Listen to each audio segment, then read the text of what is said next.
Okay, so picture this. You've got $100, right? A nice, crisp $100 bill.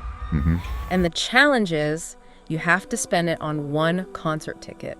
But not just any ticket. One from South Korea, one from the Philippines, and one from America. Each for that $100. It's really about understanding what makes these specific artists, according to the source, so compelling at that specific $100 price point. So, kicking things off with South Korea. The source, well, it doesn't mess around. It says the pick is BTS. Period. No hesitation there. None.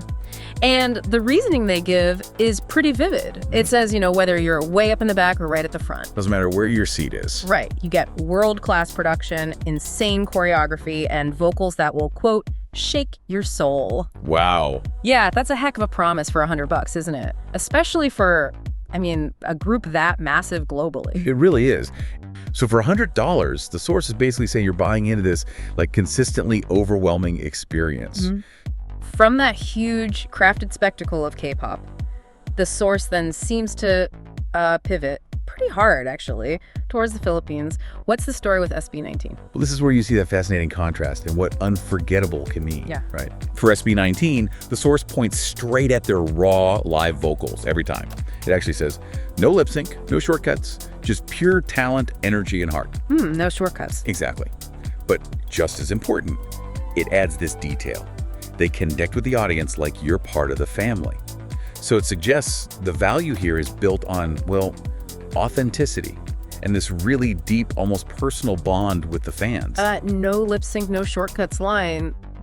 That feels pretty pointed, doesn't it? Especially right after discussing the massive production of BTS.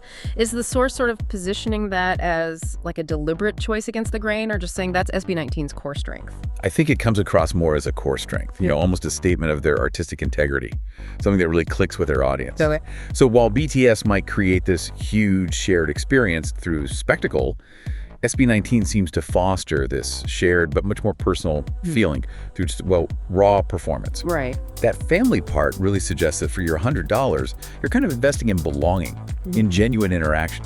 And that's a powerful thing too. Definitely. Okay, so we've got the giant spectacle and we've got the raw, heartfelt connection. How does the American pick, Bruno Mars, round out this trio, especially, staying within that $100 idea? It raises a good question, right? What else defines a top-tier concert beyond just talent or size? For Bruno Mars, the description is completely about the vibe. The vibe. Yeah. Smooth, funky, high energy. And this is crucial. It says he knows how to make every single person in the crowd feel like they're at an exclusive party. Huh. Okay. So it's maybe less about the sheer scale and more about his ability to just shrink the room, make it feel intimate, celebratory, even if it's a huge arena. His charisma, basically, is presented as the main production value. This whole $100 thing, it really forces you to consider what value even is at a concert. It's not always the biggest, is it? Not at all.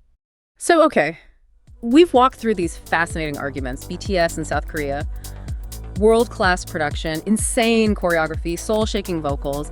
Then SB19 in the Philippines, raw live vocals, that connection, part of the family. And Bruno Mars in America, smooth, funky, high energy, making everyone feel like they're at this exclusive party. 3 countries, 3 unforgettable nights, supposedly all attainable for that $100. And it really brings up an important question, I think, for anyone listening.